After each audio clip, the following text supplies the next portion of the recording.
preseason, but I'm hyped. Neil Thought, Jimmy G, buckets, gets buckets. Oh my goodness, give me the hot sauce, Neil Thought, give me the hot sauce. What are you doing, Dragic? Did you not get the memo? Derrick Rose can go upstairs. Hey, the NBA season is back, and we are ready with a brand new edition of the Gimme the Hot Sauce podcast. I am flying remotely today. I was at the Advocate Center to cover Bulls Media Day. Stacey and Tim are in Tim's palatial studio in Palatine, getting ready for another season of NBA basketball. And Stacey, I'm sure you heard a lot what was talked about over at the Advocate Center, and it seems like, once again, continuity is the big word. It seemed like Vucevic is really happy to be back. Kobe White's happy to get an extension on his contract. And there's some quiet confidence over there that this team can be better than what we saw last season. What's your take on what you heard from Media Day today? Well, it's the same thing that, our tourist was talking about last year. You kind of knew what they were going to go into going into the season. They wanted to keep their core group together. They wanted to build around those guys, add some pieces where they thought they could get better, 3-point shooting, two-way players, which they're able to do. They believe if this team is healthy and can stay healthy, this is a team that can get you 45 or plus wins. I have them at 45. I know Bulls fans are probably shaking their head right now saying, what the hell is Stacey King talking about? But if they stay healthy, you got 3 former All-Stars. There's no way in the world this team should not be somewhere in that 5 to 8 range, not playing in a play-in game. And anything less than that would be a disappointment. Yeah, Stacey, I asked our tourists if the Bulls were involved in the talks for either Damian Lillard, who, of course, was traded to Milwaukee, and then Drew Holiday went to Boston a couple of days later. And he gave me the pat answer that, of course, we don't comment on rumors. We're just worried about ourselves, and we think that with good health, we have a team that can compete in the East and get to the playoffs. You think the Bulls should have been more involved in trying to get one of those stars? I mean, they would have to give up a ton to get him, and I'm not sure they had enough draft picks to get really seriously involved in discussions on either one of those trades.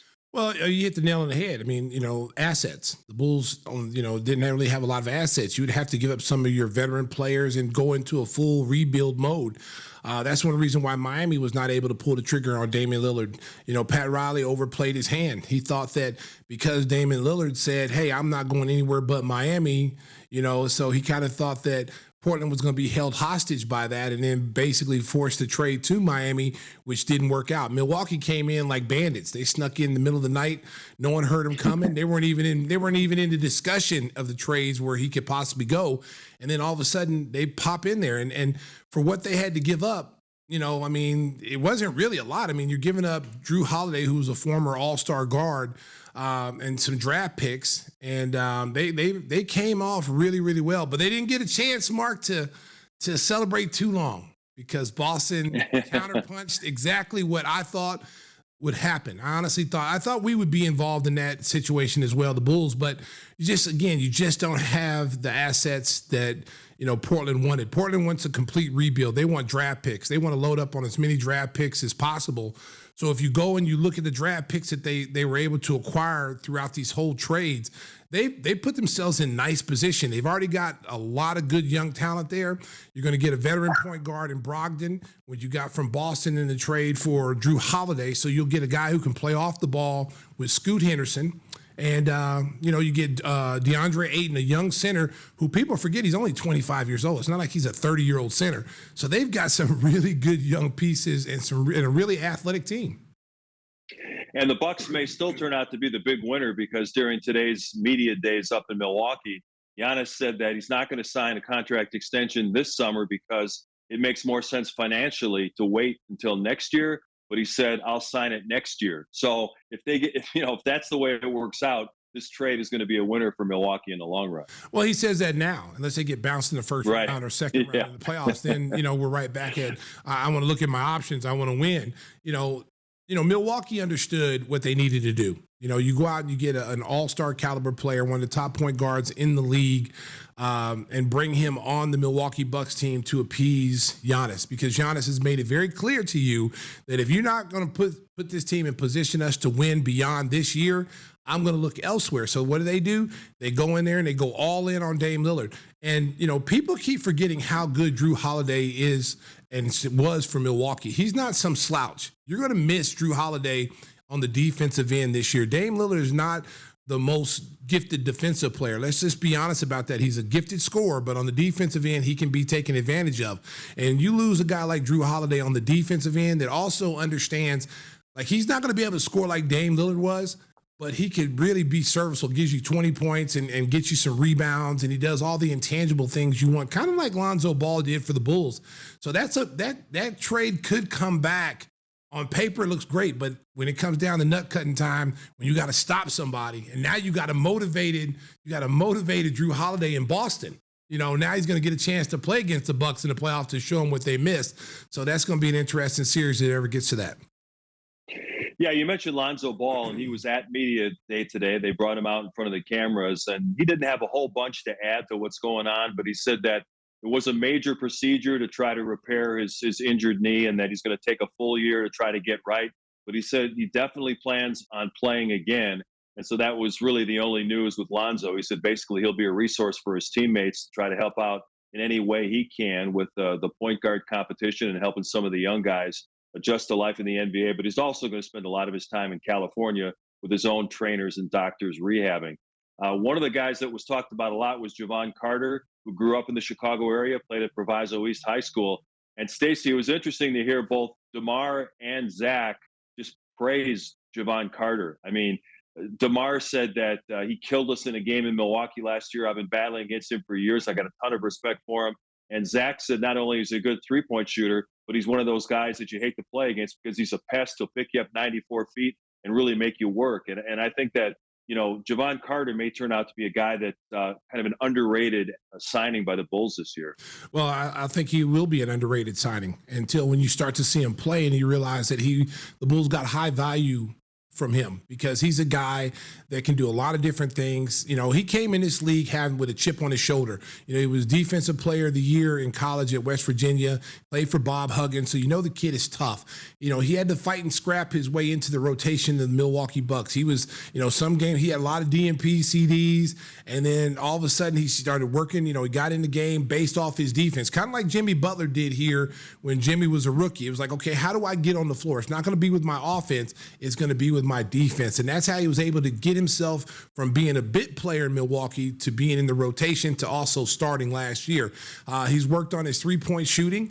He's a very legit three-point shooter, and that's something the Bulls need from that position. Now, the key will be for him is, and Billy's going to have a lot of different options, Mark, because you've got so many guards. This team is loaded with guards. You know, it's loaded with guards. It's okay, who's the primary ball handler? Who's going to be comfortable playing, you know, off ball? You know, so that's where the discussion is going to be during the year and how they're able to figure out the rotations. And, you know, you hear about starting, who's going to start. It doesn't matter who starts. You know, what it matters is who's the most effective at that position and is setting you up for wins. That's the most important. I think Kobe understands coming in. I think the pressure of, you know, trying to play for a contract is over now. I thought Kobe played really well in the second half of the season last year. I think he's ready to go. And the Bulls' success is based off of two things, Mark. It's going to be, you know, Patrick Williams and Kobe White. Are they ready to take that next step now and be part of that legitimate rotation? And is your big three of Levine, DeRozan, and Vucevic, can they commit on a nightly basis to be two-way players? If they can do those things and those two things happen, the Bulls have got a really good shot of really making some noise in the playoffs this year. Billy Donovan mentioned he wants to play faster this year. He wants to have more ball movement, wants to get more three-point shots that are set up organically and not trying to force it. And DeMar DeRozan was asked about whether he's going to shoot more threes, and he kind of joked. He said, listen, yeah, you know, if I make 7 or 8 three-pointers in a game, you guys are going to go crazy. He said, I'm not going to force my three-point shooting, but he did work on it this summer. And I think that the goal really is to have a more free-flowing offense, not so much isolation, which I know that you've talked about a lot with Adam on the broadcast. Yeah, I mean, the isolation really comes into play for this team probably in the fourth quarter when the game becomes slowed down a little bit and every possession counts. But, those first three quarters, the Bulls are athletic enough to run with any team in the league. That's why I was really surprised they didn't run more last year. You're not looking at an aging team. When they get out and play in transition, especially because you have to offset. If you're not making and shooting a lot of threes, you've got to find ways to get easier baskets. This team should get anywhere between 15 and 25 points in transition. That should be the goal every single night, whether it's with the first unit or the second unit.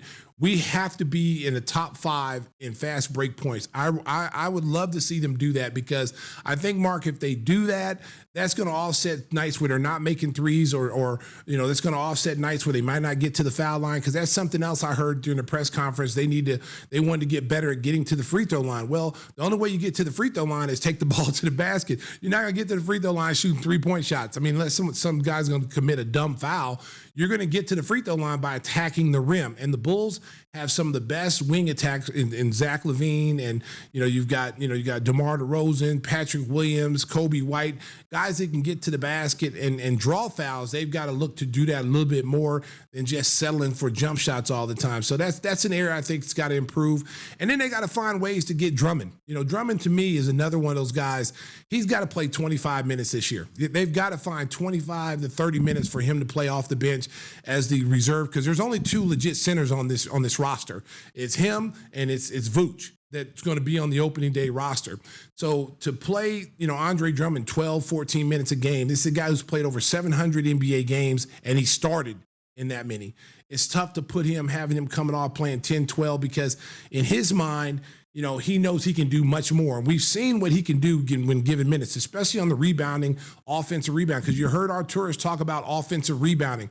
The Bulls were not very good offensive rebounding last year, but when Andre Drummond played in those games, they were a very good offensive rebounding team. And that's something they have to look at, is getting him on the floor, but giving Vooch rest and also letting Vooch know that, hey, you got your contract now.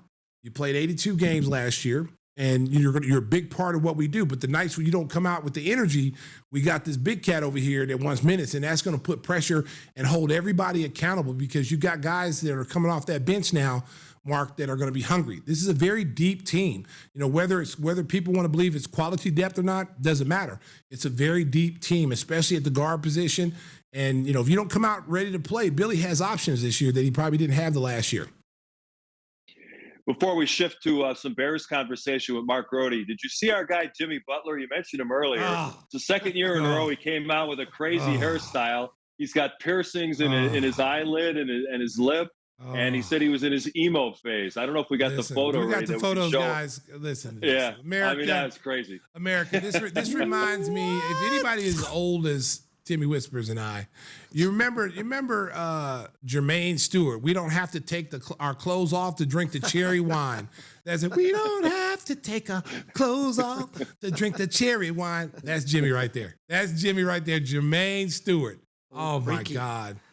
Look at that. That's just, at first I didn't know who it was. I was like, did they get a new player? Like, who's that? Rick James? Rick James, bitch. I'm Rick James, bitch. Jimmy always stealing the show on media day, but he'll be ready to play when the ball goes up in the air. You can bet on that. Yeah, he got the eye. He got the eye piercing and everything. And what did he say? Don't interrupt my flow or something. Yeah, don't interrupt my flow. Wow. His emotions, he said. So, man, that was some crazy stuff. Speaking of crazy stuff, what happened on the lakefront yesterday was crazy. Our guy Mark Grote, our Bears insider, was there with me, and 28-7 Grote late in the fourth quarter. Looked like that game was in the bag. And then they let the Broncos score 2 quick touchdowns. You get the strip sack for a quick touchdown, and 28-27 turns into 28-28. I mean, it was just bizarre how that all unfolded. I think that game was unhealthy. Like, I think it's unhealthy to have that kind of a high during a game. I'm projecting what fans are thinking as they're watching that game. It had to have been such a high, an endorphin rush when it's 28-7 late in the second quarter. Your quarterback is looking great. Like, oh wow, what is this? We have not seen this. Justin Fields. DJ Moore is out there playing ball and almost 100 yards in the first half. yesterday. Cole Kmet, your $50 million tight end, is catching touchdown passes. What a great thing. You're going to get on the board. Your long losing streak is over. And then the whole thing just blows up. And you have the bad, Justin Fields interception and the bad strip sack and subsequent scoop and score. You have that. You have, the now famous 4th and 1 play in which the Bears go for it and Khalil Herbert is not able to come through. And it just goes from this monumental high to a low on a beautiful day, I might add, at Soldier Field. Sun-kissed, beautiful, and then that. I tell you what, Mark, I'm going back to that 4th and 1 situation. Now, in that situation, 2 things. One, get the 3 points. Make Denver have to come the length of the field and score on you or tie the game up. Second, why did the Bears decide to go in shotgun formation, which puts you 5 yards back further than what you need to go if you're going to go for it and if you're not going to pass the football? I thought that was one of the most craziest plays I'd ever seen. Why not put the ball in the best player's hands under center like the Eagles do with Jalen Hurts and just go quarterback sneak 1 yard? I mean, it baffled me that it went down that way. I haven't heard a good answer yet, honestly, Stacey, on why they were in shotgun. I mean, it's a good question, and I think some of what they're trying to say is that they had some success doing that, and they didn't want to go away from it. So that was what the thinking was. But another thing they kept stressing was it's only a half a yard. Yeah, it was a half a yard. It's a half a yard. So, yeah, why not? Why is Justin Fields not a bigger part of that play in terms of his legs or even his arm in that situation? So the whole thing was just wild. I mean, leading up to it, even where they're trying to draw them offsides, which I understood, they take the timeout. And typically in that, like 9 times out of 10, you then see the team come out and kick the field goal. But instead they huddled up. They said that they got a look that they wanted. That's the problem. They had so much time to think about this too and scheme for it, and they still were not able to come through, and they come away with nothing. So yeah, it was a huge part of it. I will say that, just to put a point on it or a period on it from my side anyway. Matt Eberflus said, we asked him today, would you do it again? And he said, yeah. He said, no regrets. So we had the same look, we had the same thought process and the same trust. So I guess it is what it is at this point. He might be looking for another job with that answer. Well, hey, buddy, we don't need to hear that again. Just say, no, I'll probably take him from under center. We just do a quarterback sneak. I would live with that answer. Wait till they're 0-5 after next week, and then yeah, we might be talking about Eberflus's job for real. Wow. Yeah, I was going to say, in a lot of NFL cities, the coach would be on the plank right now. I mean, 14 straight losses dating back to last season. The way the game was handled late, some of the lack of development of young players in the system, the way he bungled the whole Chase Claypool answer afterwards, like he has not even in sync with his own general manager. I mean, I know the Bears never fire coaches in season, but do you think this could be a first? I guess my gut is no. But I mean, I am not ruling out the possibility by any means. Like I said, and here's why. Because if they do go to 0-5, which at this point is a very good chance, you then have that mini bye right there where you got all this extra time to think about things and do things. And last year at the mini bye, as they were going to evaluate every player, every coach on the team, and they obviously came out of the mini bye in good shape because they changed their offense, and that was all the talk. I think now all the serious evaluating will be done on how things are run. And from Ryan Poles' perspective, is this coaching staff doing what they are supposed to do? He's had steadfast support Poles has towards Eberflus, but at this point, they do have to take a serious look how they are doing things. And then I don't want to go on forever here on this, but then you go up above Poles a level.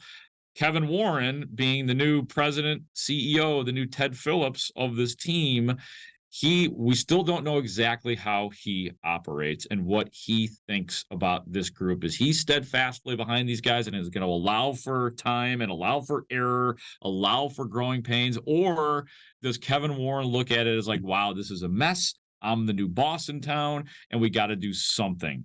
And if they were to fire a coach in season, which, as you pointed out, they never did, that would be a monumental move, and it would show for sure that there is a new sheriff in town, and his name is Kevin Warren. Well, the bright, the silver lining to all this is if the Bears keep losing, right? Don't they get the top 2 picks? Yeah, maybe. Yeah, I mean, that could possibly happen. So, maybe you want to keep the tank commander and Eberflus says the tank commander, baby, and lead the troops. But I will say this, Mark. I thought yesterday offensively, Getsy came out with a game plan, moving Fields around the pocket. He looked like the old Justin Fields. He saw receivers. He pushed the ball downfield. He really tried to get the ball to DJ Moore. And I thought that was a bright spot. I thought they went away from it a little bit late in the second half. But is this what we're going to see from here on out? Are we going to see this type of offense? Or are they going to go back to trying to make him an Aaron Rodgers drop back 5-step passer? Well, back to our conversation about the coaching. If they don't continue to make this part of it, then that's pretty incompetent as well. Because, what worked was them getting creative. Instead of staying in the pocket, they got creative with the pocket, and they opened it up, and they did all sorts of different things to allow Justin Fields to feel comfortable and to find his guys. So, no, I absolutely think that this is something that they've got to do going forward. Now, will it have the same sort of success? We're going to find out right away, because the Washington defense, while not a great defense, they do have a really strong defensive line, and they will put pressure on you. So you're going to go relative to the Denver defense, which gave up a historic 70 points in the week previous, and looked like they'd given up against the Bears, quite frankly. So that you got to keep that in mind, that was done against that really bad defense. We're going to see going forward against Washington right away. I hate to bring this up, but I'm going to bring this up as a cautionary tale. I remember it was a Mitch Trubisky game against Tampa Bay where he threw, you guys remember, was it 2019 or was it actually 2018? It might have been 18, where he throws the 6 touchdown passes and everybody's like, oh my God, there it is. That's him. That's what we've been looking for. And then almost immediately he went back downhill and resorted to what he was. I hope that doesn't happen, but they are similar circumstances, because that Tampa Bay defense was all injured at the time, and the defense they played yesterday was pretty bad. But thumbs up to what Justin Fields was able to do yesterday. And I thought in the first half, Mark, I saw a lot of blitz. I saw Brisker blitzing. I saw them trying to put some pressure on the quarterback in different ways, Russell Wilson. And I thought that really was effective in the first half. And then they kind of went back, and you go back to that fourth and 1 they didn't make, and then you come back and Denver gets the ball and they immediately throw like a 40-yard bomb right out the box. Like that completely. I was like, how does that happen? Like, they got to move down the field quickly. How do you give up a 40-yard bomb like that after you just didn't make a 4th and 1? I couldn't believe that. Yeah, that was the, kick them while they're down moment. Yeah, you got to be ready after that. You better be ready, because, that play is blown, but that play is over. But they clearly were not. And that's another, case of, the defense maybe not being ready. And I don't want to connect too many dots, but you got to remember that Matt Eberflus is also the defensive coordinator now for this team because of Alan Williams' resignation. So not only is Matt Eberflus trying to make decisions like, do we go forward on 4th and 1, and do I take a timeout, and then do I set up another play? Then he's got to make sure that everything is lined up properly for the defense. So I'm not saying that, Flus made an error in that moment, but you got to believe that that's where something like that could affect a coach who is trying to do too much. We always talk about players. Well, he was trying to do too much. Flus literally might have been trying to do too much in that chaotic few minutes at Soldier Field. Whispers, you got something for Mark? Yeah, well, yeah, you've already brought the Trubisky thing, and I was having that same feeling, but at least they have some of those games, so you do see the talent. I mean, you look at in the past some of these other big draft choices like, Jimmy Clausen or what was that guy, J.P. Lossman? That was a great name for a quarterback. It's like when we had Fails. Remember that? David Fails. And wow, our- I forgot about that and our guy. kicker blew it. Remember that guy? Oh yeah, Chris Blewett. Yeah, that was the year. Yeah, So that was the year where they had 20 kickers trying out. That was 2019. I remember. I got to know. We got to know about 10 kickers during that training camp. Whispers. yeah, so at least we do see some breakout moments, which is exciting. Except the difference is he still lost, where Trubisky was a winner that day. So Yeah. I don't know where we go. Yeah, I got something for you, Whispers, and you guys. By the way, I almost forgot to tell. A box arrived. Oh, nice. A box has arrived, And it wasn't leaking. and I just want to thank you guys for the. I see they got the barbecue sauce right here, man. Oh, there it is. I'm looking. I'm trying to think of what meat I want to pair with this tonight. So, and I got the hot sauce. I got it all. So thank you guys. I appreciate it. Thank you. Hey, you're a friend of the program, man. That's the least we could do. There's more where Yeah, that came man. from. Yeah. What's that? There's more where that came from. We'll get. Oh, okay. Oh, yeah. Yeah. It's like the hot sauce of the month club. I'm down. Right. You know? Yeah, Whispers is actually drowning in sauce in his office. It's everywhere. So. Yes, we we got got some it more out. everywhere. There's little we might be spots all. passing it out for trick or treat. Yeah. Kids love the hot stuff. I love the idea of that. Yeah. Here you go. Hey, Here's Mark. some, yeah. Go ahead, Mark. I'm going to say thank you so much for joining us. Yeah. Quick week with the Commanders coming up on Thursday night. We'll look forward to visiting with you next Monday. Yep. Take care, guys. Thanks Thanks, again. Mark. Mark. Got That's it. Mark Grote, our Bears insider. Yeah, Stacey, I thought that Justin Fields, if you're taking anything good out of that game, I mean, it was his first 300-yard passing game of his career, 4 touchdowns. And I thought that, even give Luke Getsy some credit for rolling him out. They had some misdirection stuff. They had some sprint out. They actually had a decent game plan, but then they just messed up in that last quarter big time. Well, I mean, this is something I've been saying how he should be playing all along. You've got to play to your quarterback's strength. It's one thing trying to make him into Aaron Rodgers. And this, these guys who say, yeah, I was a quarterback coach for Aaron Rodgers. Yeah, but when you got to Aaron Rodgers, he was a 3-time MVP. So it's not like you helped develop. If any of those guys want to take credit for Aaron Rodgers, it's like the John Grudens, the Andy Reeds who were there as assistant coaches who work with the quarterback. Those guys are going to be the guys that take credit for that. But a lot of these young coaches who got a hold of Aaron Rodgers at the end of his, almost at the end, he was already an established pro. So you trying to create something into, Justin Fields in that kind of quarterback mode, you just can't do that. You got to play to this guy's strength. He's more Lamar Jackson. He's more, the like a Michael Vick type of guy, but he can throw the football around. He can stay in the pocket sometimes, but you want to play to his strengths because he can do so many different things with the football. Just in that first half, he's dodging the sack attempt and he's moving around. All of a sudden, he finds somebody at the last second for a touchdown, because he keeps his eyes up the field and he's got his legs moving. And he's just such a threat because you can't just lock on guys when he's outside the pocket because he can take off and run. He had a big first down where he ran for 20 yards to set up that 4th and 1 at that one point. And I tell you what, man, they just got to keep doing that. And whether they win or lose or not, they need to keep doing that. Hey, Whispers, I didn't bring my ad copy today, so tell the folks how they can get in touch with Jeff Vukovich for all their insurance needs. Sure thing. All right. When it comes to insurance for your auto, home, and business, make sure you contact the king of insurance, nationwide agent Jeff Vukovich. You can reach him at jeffvuk.com. That's jeffvuk.com or at 847-825-4783 or just listen to Stacey snooze and And Nationwide is on your side. Oh, that was my alarm clock. That was my alarm clock right there. That woke me up. I had to sing that that. was like a preseason warm-up. That's right, baby. Let's get it on, baby. Let's get it on. Stacey saved the segment. As I Whispers did. muddled We through were that singing like really the Yeah, quick. Titanic. We were singing like But the make sure- Titanic. Yeah, make sure you contact Jeff for all your insurance needs. We're going to take a quick time out here.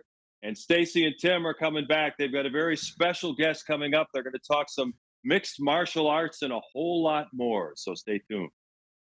Well, welcome back. This is one of the special times of the show as we bring back our friend of the program, Miss Kendra Lust. Welcome back to the show, Kendra.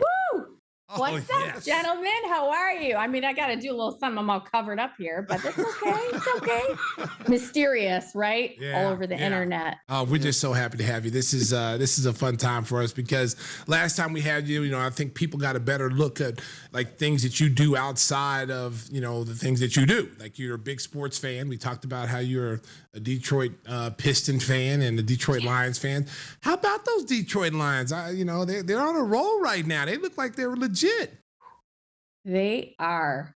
I mean, our defense is insane. And I am just so happy because every year, all you hear, I mean, I get my hopes up and they show up when it's national, on Thanksgiving Day, or they get all hyped up and ready. And it's like, don't embarrass us, like a national TV, like Thanksgiving Day. I don't even care about the turkey. The Lions are playing. Like, get out of my way. Well, more so my mom's, because she will cuss at the grandkids. Get out of the way. So we're excited. I mean, what a great year we're having so far. I like Dan Campbell.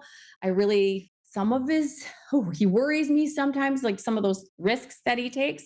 However, it's working. And we've got a chance at the I don't know, Super Bowl, but we're going to do pretty well. I mean, we could be. We'll see. Yeah, we used to just mark those games right off on the calendar with a X. Okay, there's a win.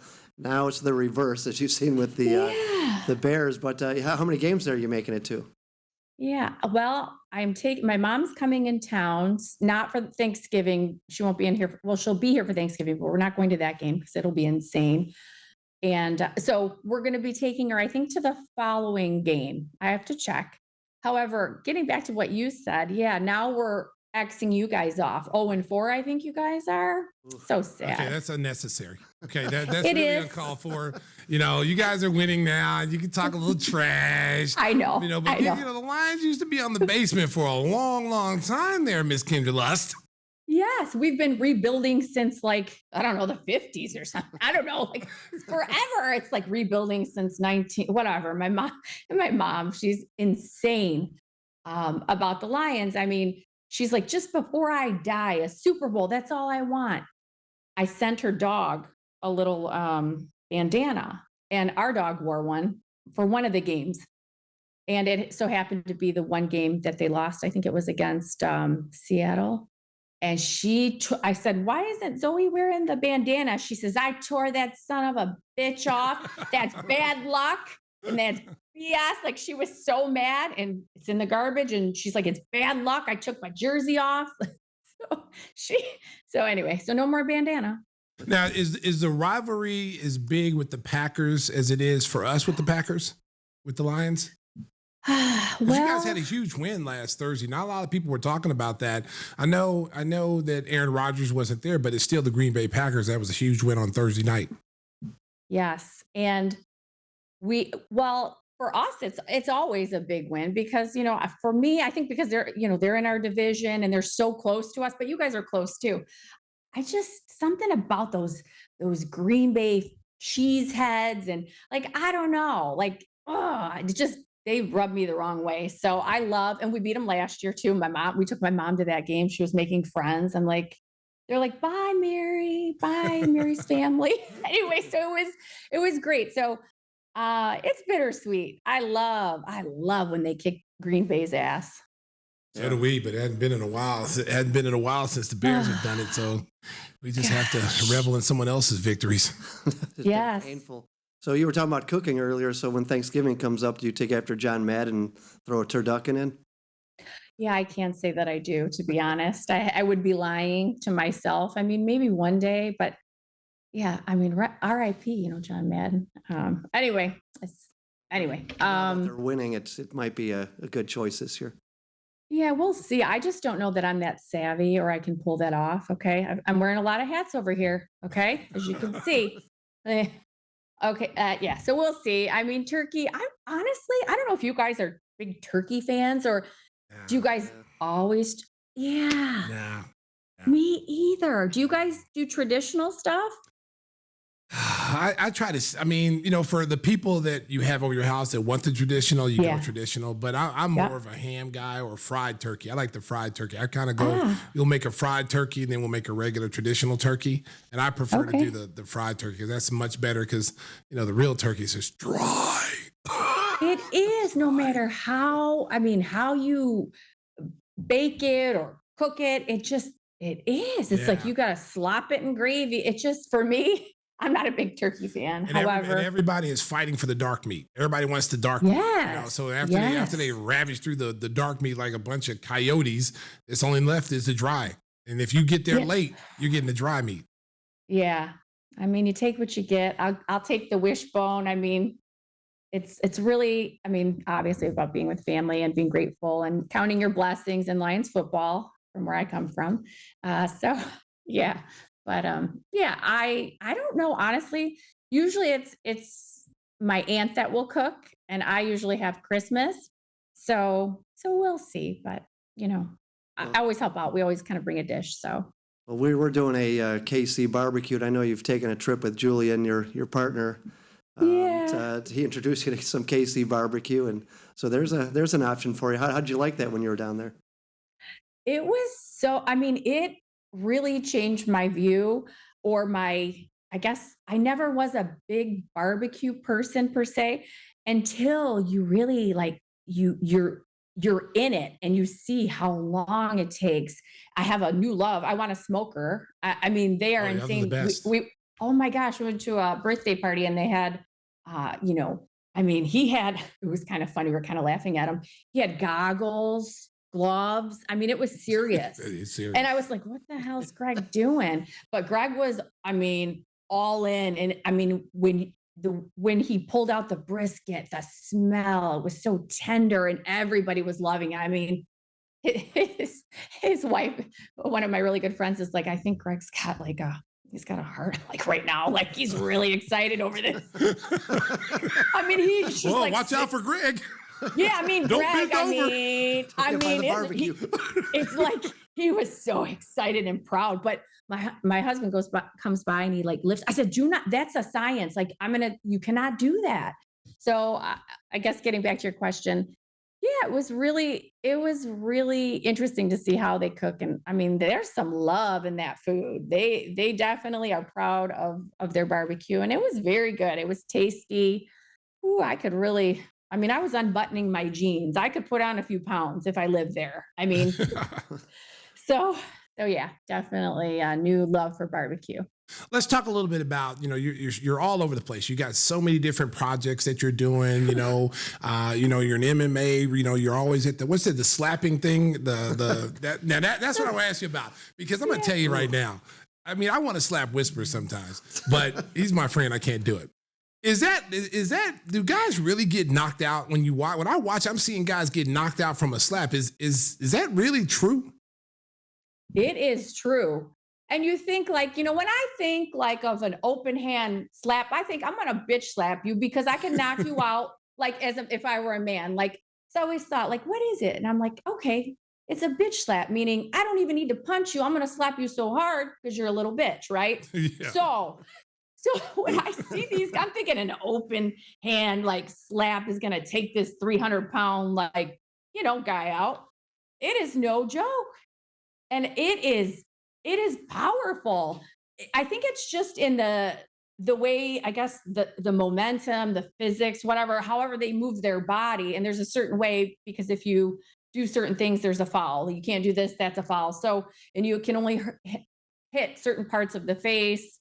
So, it's more, I guess, strategic than it looks. So yeah, these guys, it's insane. They're wobbling. You're like, no shit. It's crazy. So yeah, it looks very intense. I was watching it one day and I was like, because Dana White has put this on.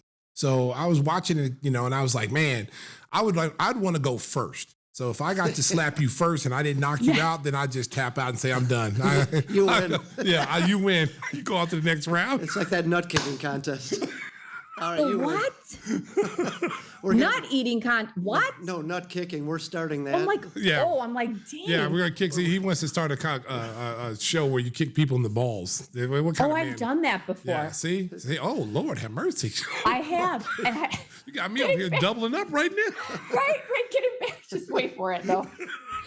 Getting back to the God. Now all I keep on thinking is something else. About my mind is on nuts. Queen's nuts. We'll talk about Renaissance Festival. That was this weekend, but yeah. So the power slap. I don't know where we're going with that, but yes, I would want to go first. And I've said that before. I said, oh hell no. Like if I don't go first, because you have a better chance of obviously 50% chance you're going to knock that person out. It's just, I mean, after you get hit though, the amount of that shit hurts. So it's like, ooh, and if they didn't knock you out, you're coming back with a vengeance. So, oh yeah, no, I mean, it's different. Hey, whatever floats your boat, like is entertaining, whatever. Right. Gosh. Oh, my brain. So you got to tell us about so the nut kicking. Oh yeah. That's the league we're starting. That's the league Whispers is starting because he's a pervert. Ooh, that's a fetish. When I first started, that's why he's starting it. Right. Something going on. Like you're liking it a little bit, or you're really padding up down there. You're really cupping them, like and supporting the sack. That's the goal. You really, because there was a guy in the Vegas Strip one time, and I said $20 to just kick some guy. I don't want to pay someone to hurt that. I couldn't do it. I just felt like, not my thing. But they enjoy it. They genuinely enjoy it. I don't know about you. I mean, that's to be determined. However, he enjoys it. It's a thing. And pain, not my thing. Nah, that's ugh. There was a guy at America's Got Talent a few years ago that for a whole summer he got kicked in the nuts and he kept moving up. Remember that guy? Oh no, I didn't watch that show. I don't watch moving up. Yeah, moving up. They kept passing him through because he could get kicked in the nuts every week, and Howard Stern thought it was hilarious. But well, maybe he didn't have any nuts. Yeah, maybe his nuts eunuch. were. He was a eunuch. What? So they were just kicking him. He didn't have anything down there. Right? They were on the inside, or something like. Well, something was bad off with his happened one nuts. night because Nick Cannon then kicked him in the nuts and said he heard something pop. So I don't know. So man, you got my stomach hurting right now talking about that. Heard something pop. That's what he said. Wow. That's something I need to examine the undercarriage. I mean, see what's going on there. So tell our listeners, you got how many kids you got? Oh gosh, I have 1 + 1 every other weekend. Like my nephew. I've got the neighborhood kids. So really, how many do I have? Yeah, I really only have 1. However, my house is it seems to be filled, and I'm surprised right now. Well, they're at MMA training. So I just got the video. So yeah, so they're doing their thing. So I have a little time. So this worked out great. So talk a little bit about Kendra. What does a day in the life of Kendra Lust look like on a daily basis? Yeah, I mean, it all depends on the week. If I don't write it down, chances are I'm going to forget it because for some reason, I thought I had all this extra time where I could be a liaison for the school, a volunteer. And now my husband's laughing at me. He goes, oh yeah, parent teacher. Now you were all over those lists. He goes, I was scratching my head. You're going to regret this. You're going to regret this. But I want to know what's going on and be, especially, as she, gets older, I just kind of want to be more involved. So not that I'm not involved, but just a little bit more present. So yeah, I don't even know the first PTA meeting or this volunteer thing. I thought, holy shit, this is no joke. Like, we've got this month, fun run, so there's a lot of things. We're going to raffle off some Piston tickets. So, raise some money. So I'm trying to get creative and do something different, than the traditional fundraisers that they normally do. Like, we're going to do this. Let's get exciting. Let's, get the kids engaged. And I mean, a lot of the kids obviously are not a big fan of school. I mean, it's like, it's their job. And if we can keep them motivated and engaged and exciting, kind of like a pep rally for the elementary, I think that will be cool. So I don't know, a day in the life like today, I prefer to get up early because I get more done. Though I asked, hit my husband, I'm like, if you help me out, like on Fridays, if you get up with her, he's like, I'll get up, so we kind of like balance it, but it works out better if I do because then I'm more productive. It really just depends on the day. A lot of our life revolves around her. She's a busy kid. Yeah, I mean, I don't know. I haven't worked out in a few weeks, so I'm feeling a little guilty, but I am going tonight. Peloton and I have a date. Oh. So yeah, I know. I mean, it is what it is right now. I don't know. I mean, let me look at my calendar. I feel like today was just running around all day today. Okay, he had a training point with Nick. I mean, I ran to the bank. I did some work calls. I dreaded the text I got from my assistant, and I was like, oh, already. And my husband said, well, she's doing her job. I'm like, yeah, I know, but it's annoying. Like, it's not a happy fucking Monday right now. I've got like 9 things to do. And, and I kind of get stressed out easily. And he's like, here, do you need me to help you with anything? So he did pick up a few things from the UPS box and did a little bit of running around. He's like, here, let me help you with that. And he took like 3 things off of my list that I really didn't need to do, but I felt like I needed to do. So I guess it's just a lot of behind the scenes planning. And yeah, I don't know.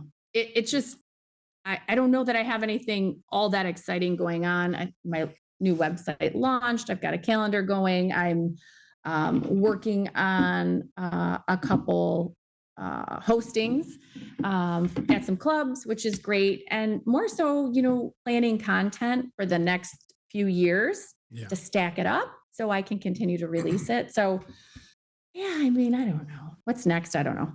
A lot of stuff here though, which is good. Good and bad. So tell us about the Lust Army, and you got to tell us the truth. Are you behind these girls flashing when they celebrate their victories, like Daniela and Ty? No, honestly, so Ty Emery, I think she was like the first one to do it, and I sponsored her. And she said she was going to do it. And I said, I don't want that to negatively impact your image. I mean, that's the last thing that I want is what I do to hinder or impact them in a negative way. And she's like, no, I want to do this. And it was more her. So I said, if, whatever you want to do, I'm not going to tell them what you can do with your body. I mean, I don't know. And then as far as the next girl, I had no clue. So I'm all for whatever they want to do to celebrate. Who am I to say, right? Guys can, be shirtless. Anyway. Well, I think it's good. I mean, don't you? Isn't the boxer? It was Ebony Bridges. Is that her name? Yes, I love her. Right? Isn't she? She's awesome. Yeah. She's a badass. Yeah, she can fight. She can fight. Oh my God, she's a beast. She's a teacher. She's intelligent. I think she has a master's degree. So she's not just athletic. I mean, she's like the whole package. Yeah. So because I said when I watch her in the weigh-in, she's like a model, and then she gets in the ring and she's like a total beast, and she puts the beat down on people. She does, and her opponent.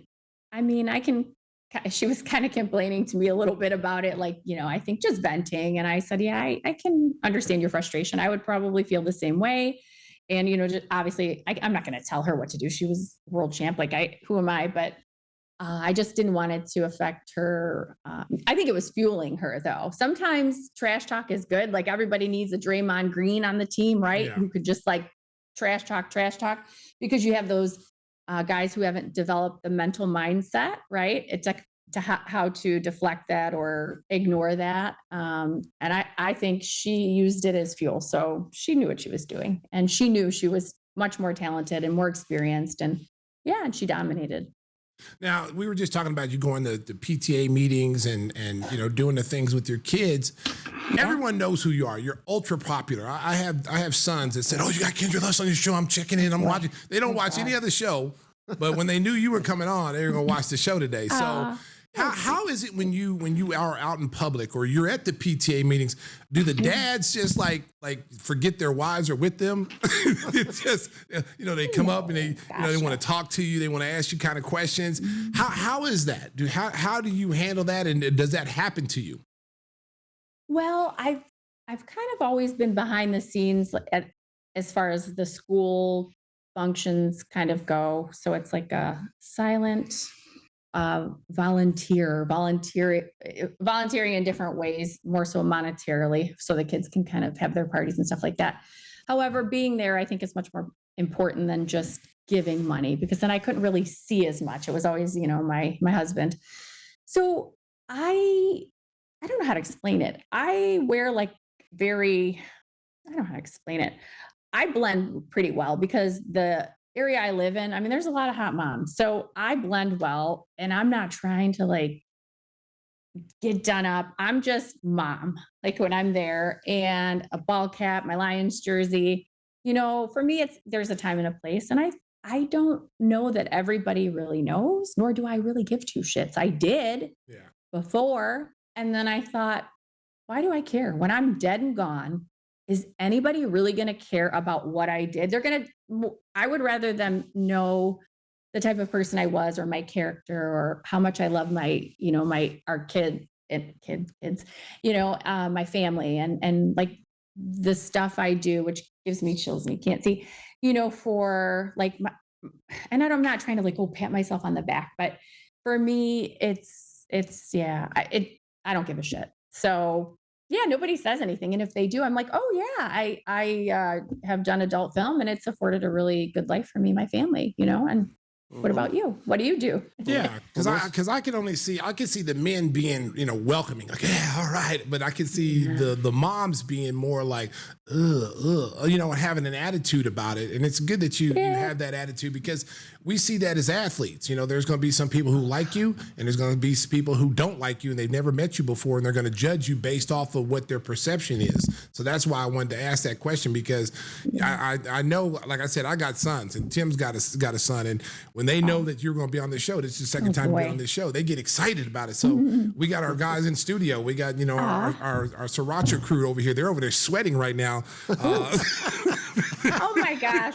They're over here sweating when we're talking to you. Yeah. You guys, yeah. I don't even get it, but thank you. I don't see myself. I've never seen myself like that. I always say, I might not be a 10, not fishing for compliments, but you know what? Like my attitude, my personality, I really try to be a good human being, and I can throw it out in the bedroom. So it's like, I have fun with it. I'm not perfect. Okay. Yeah. There might be a stretch mark. Okay. This is what I look like when I look up at the Snapchat filter. Oh, hell no. I don't like that, but I don't let it stop me from having fun. Yeah. So I think life is too short, and it truly, truly is. And you don't realize these things, I think, until you get a little bit older, and you have your own kids, and you kind of watch, them grow up and what they go through. And it's very precious. It really, it truly is. So yeah, I just have fun with it, but yeah, I don't sweat it. And if the ladies are mean, and sometimes they are, and that's just them. They're a reflection of them. I don't take it personally. And I just usually like kill them with kindness and just have a good time, just try to like, make them laugh, whatever. I don't know. I just try to make light of life. So yeah. Most people don't know you were nursing and degree in nursing, and yeah. And have you ever played a nurse in any of your movie roles? Indeed, I have. Oh, and and I'm like, it was one of my early scenes, and I look back and I'm like, gosh, I should have done that. So I could have done so much better. However, it's just it's a fantasy, right? It was fun. I mean, really, yeah, it was fun. It's kind of it's Halloween on, steroids. I don't know. Yeah, it was fun though. So. Well, I tell you what, this is always a pleasure to have you on the show. And I know she's hiding something back. What is she hiding? What am I? Oh, I caught a clip. No, not just the NBA jams, but earlier you kind of shook your camera a little bit. There it is. I knew it was Jordan. there. Oh, yeah. She had it there last time. She's a Jordan fan. But see the Pistons. Now the Pistons, we played. Didn't we talk to the Pistons? We played the Bulls and the Pistons played this year, the first home game for Detroit. Yes, I'll be there. You gonna be there? I'm gonna be there. We're at the scorers table. Make sure you and your husband come by and say hello. And you and if Rick Mahorn. Oh, that's my boy. Big Rick. Big Rick, boy. Man. He's a big boy. Yeah, he was hurting for a little bit. His hip was bothering him last year. So so hopefully, I haven't talked to him, but hopefully he got that hip done. But yeah, that's one of my guys. He was a bad boy, but really wasn't a bad boy. There was a difference. Like Lambeer was really was an ass for real. Like Lane Beer was really a mean dude, but Damn. John Sally, Mahorn, those guys were playing a role when they played, but off the court they weren't like that. So that's why it was never on site. We would never get into a fight with them in a bar or at a hotel or anything if we saw them, because they were cool. But anybody else, it was on site. Really? Yeah. I always wondered about Charles Barkley. I feel like he was just, obviously I watch him on, what is it? TNT with Shaq and Kenny and whatever, but I can't think of the other guy's name, but Ernie.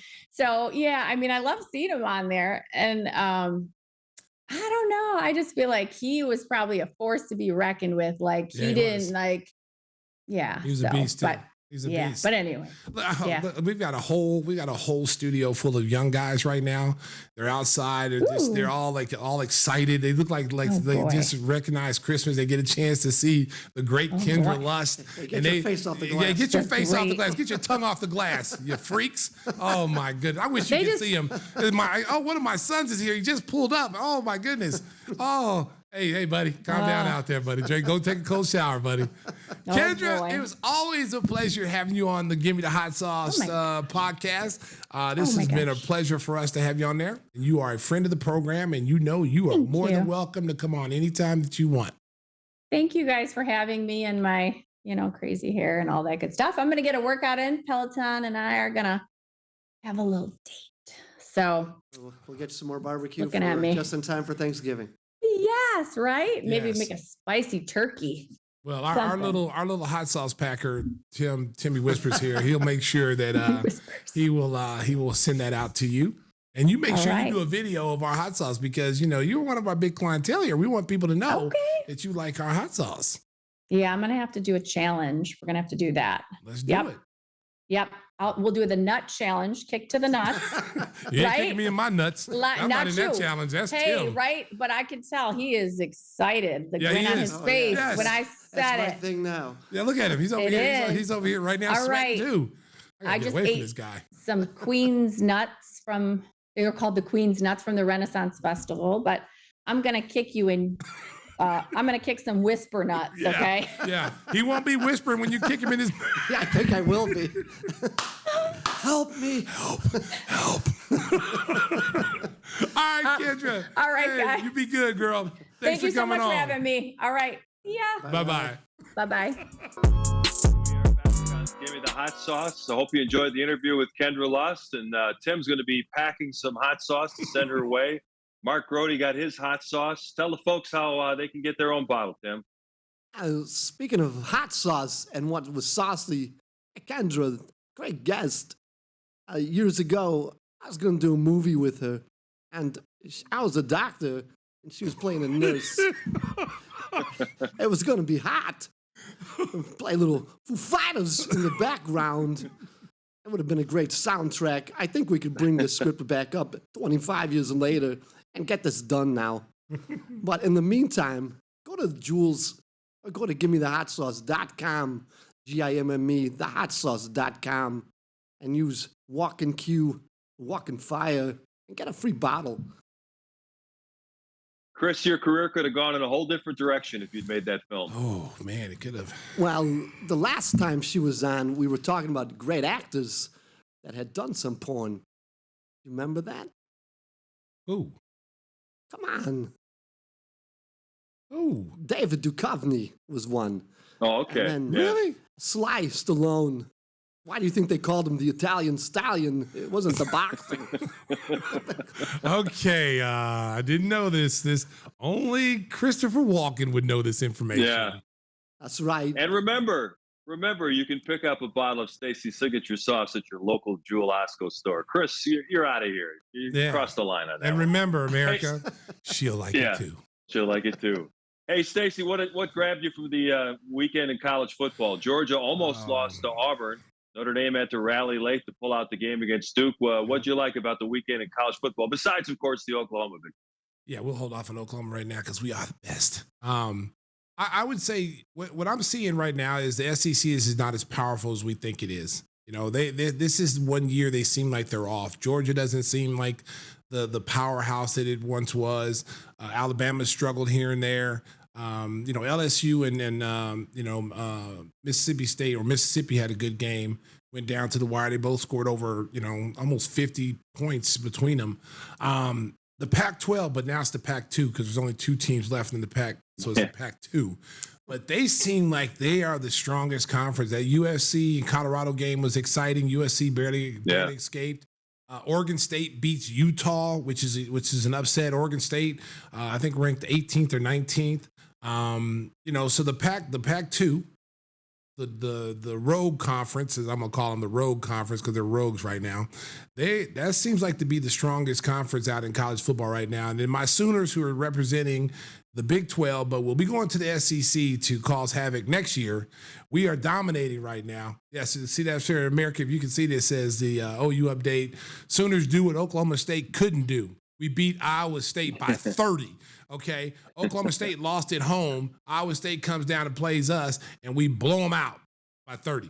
Okay, now we got a big game this week, America. Okay, got a big game this week. We're playing Texas, the Red River Rivalries. You see it right there.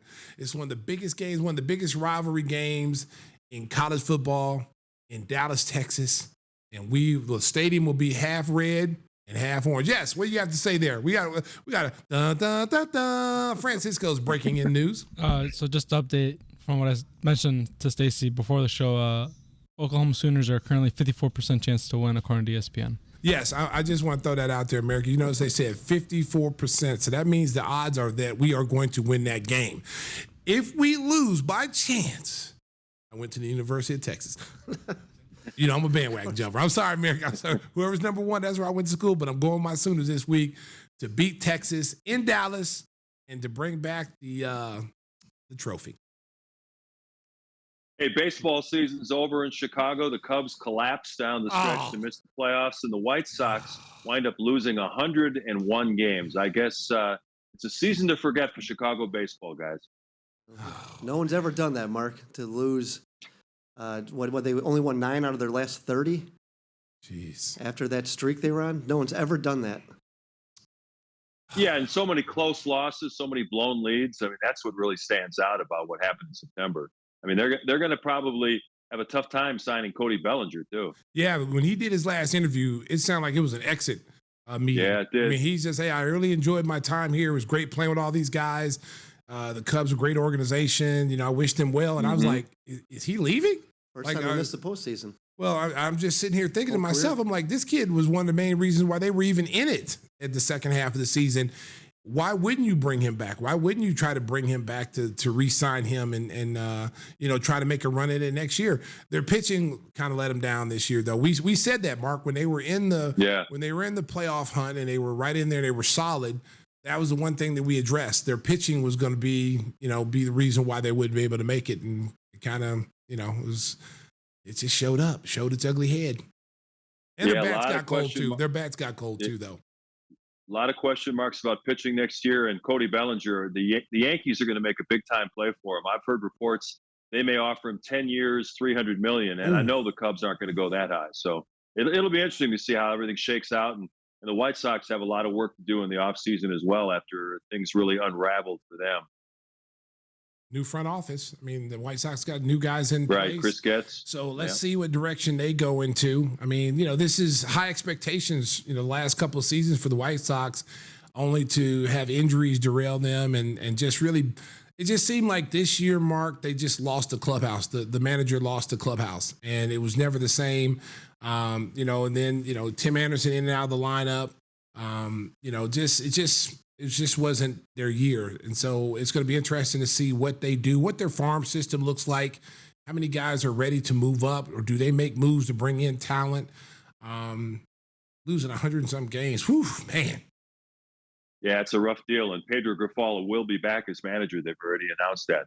Hey, let's wrap up the show with one of our favorite segments. It's called What Are We Watching? And I finally got a chance to get around and watch John Wick 4. I knew it was a long movie, so I had to make sure I had time to check it all out. And Stacey, I know you talked about it in a previous show. The thing that got me, and I'm not giving it away because it's basically just 3 hours of violence, so there's really no real plot to it. But his hitman rival, Kane, You know, the Asian guy who's blind. How about the scene where they're going up the steps trying to get to the church, and Kane is picking off guys from 25 yards away, and he's blind, and he can't see. I mean, come on. Yeah. I mean, come on. Yeah. I mean, the whole movie was unrealistic. I mean, there's bullets flying everywhere, and John Wick never gets hit. Like, everybody else gets hit, but John Wick never gets hit. He falls out of like a 15-story building and hits a truck, and then he just kind of shakes it off. They should have just go ahead and make him a Marvel character. Like, they just make John Wick a superhero, because even when he was when time was running out and he had to run up those stairs, Mark, and he got kicked down and he fell like 1,000,000 stairs, and which would have killed an average human being, he still got up and was able to fight and get up to the top. So, make him a Marvel superhero. That's what they should make. Yeah, I mean, you know, obviously there have been 4 movies in the franchise, and you know when you watch that film, you have to kind of suspend your beliefs of reality, because you know it's just something to entertain you. But still, when the blind hitman is picking off guys left and right, I'm watching this and I'm going, you have got to be kidding. What do you got for the folks? Yeah, it was entertaining. There's no question about it. What do you got, Stacey, this week? Well, what I'm watching is Jimmy Butler's new hairstyle. That's what I found myself watching this weekend. When I first saw it, again, the first thing I looked at was Jermaine Stewart. We don't have to take our clothes off to drink the cherry wine. That's when I first started. And I'm thinking, Jimmy is the biggest troll in the NBA. Like, he came the 1 year with the dreadlocks, and, looked like Bob Marley's son. And then here he is now with the pressed hair. James. I mean, do you know how much work it took to do that for him? Probably. I mean, it probably took a lot. It took a lot of work to do that. And it'll be interesting to see if he comes into the season with that hairstyle. Like, is he going to go back to his braids? No. He can't come. He can't. There's no way in the world he can come back looking like one of the missing Beatles. There's no way in the world. No, he can't. Jeez. Whispers, what do you got? The Terminal List, which is on Prime, and Chris Pratt, Constance Wu, and Taylor Kitsch. So great cast, and it's really, really intense. I can't believe that's not a bigger hit. One of the best series I've ever seen. It's a series? Well, it's 1 year. They didn't say if it was coming back, but it is excellent. Excellent. Yeah, I watched that too, Tim. That was good. I enjoyed that. I'd recommend that as well. I didn't know. I got to check that out. Yeah, it's very well done. You know how you have those moments in shows you go, if he's a trained this, like he's a Navy SEAL, he would have never have done that. That doesn't happen once in this. Really? Yeah. No, it's worth checking out, definitely, if you got Prime. Yeah. Hey, Stacey, is Mike got the car running out in the parking lot? Mike, listen, Mike has been my driver all weekend. I got a chance to use Mike on Saturday. I had a spa day planned out and went out to got my nails done. I had a manicure and a pedicure, and went out and got a massage. And nice. Metrosexual It was a metrosexual moment. I just because you know what, Mark, the season's getting ready to get started, and I got to look my best. Okay, and so I had a spa day. Okay, you're looking supple. Wow. Is Tim calling? Are you calling a man card violation again? No, there's no man card violation. Would you take your girl with you? You called it, Mark. If you bring your girl with you, how can that be a man card violation? Well, it's just the nails. If you brought your girl with you, I think we'll give it. Yeah, if you taking your girl. Okay. Yeah. All right, Downton Abbey. Okay, downtown Abbey. Downtown. Hey, listen. Let me tell you something. Y'all want to keep making fun of that show right there? Have y'all even watched it? Hello. Sit down and watch it with your wives. I know. Listen, I know Marine's not gonna watch that. Okay, I'll say. And this guy's over here talking about metrosexual. He's over here looking like a country music singer with a mullet. This is the longest. I wish we could really see Timmy Whispers at the back of his hair. He's got it goosed up back there like a little mohawk, and it's all curly. Rat tail. This is the most I've ever seen his hair cut. I mean, he hasn't even cut it in like how long was that? I'm going back to the late 80s. Yeah, he's got some serious like David Cassidy hair going on in here. So I'm gonna put on some paisley shirts and some Zeke Averici jeans next. Well, I thought you already wore those things. I'm trying to find them. I bring them back. All right, let me shout out to my boy Mike Amaral. Shout out to you, baby. Shout out to you and taking care of your boy this week with this girl out there at Freeze and Float. That's where I went, boys. Freeze and Float. Shout out to Freeze and Float. If you want to be a sponsor, Freeze and Float, we don't turn nothing down but our collars. Okay. Windy City Limousine provides championship service. Making a reservation is so easy, it's a slam dunk. You knew that was coming. I knew it was. Let Windy City break the full court pressure of traffic and get you to your destination in style and on time. Contact Windy at 847-916-9300. Again, that's 847-916-9300 or visit WindyCityLimos.com. And they are really, really good. They got party buses. They got, SUVs. They got regular cars. Their drivers are awesome, but always ask for Mike Amaroth. There you go. Hey, I want to thank the Sriracha crew for doing yeoman work today, dealing with 3 different remotes and doing it perfectly. So congratulations to Dee and Ben and Cisco for doing some great work. We appreciate it. They've been awesome. They were when we had Kendra Luss on, they were taking her clothes off, and I was like, hey, this not this kind of party, baby. Let's get dressed up here. Sweating. A lot of sweating. A lot of sweating over here. Tongues on the glass, Mark. We got to get the Windex to clean the glass. I think that's their tongue was on the glass. Oh, Lord, help me. Time to hose down the studio. We're going to say goodbye, and we'll have a brand new show next Monday. Stacey, you got some words of parting wisdom? Drive home safely, Chicago. Beep, beep. Oh, my goodness. It's only preseason.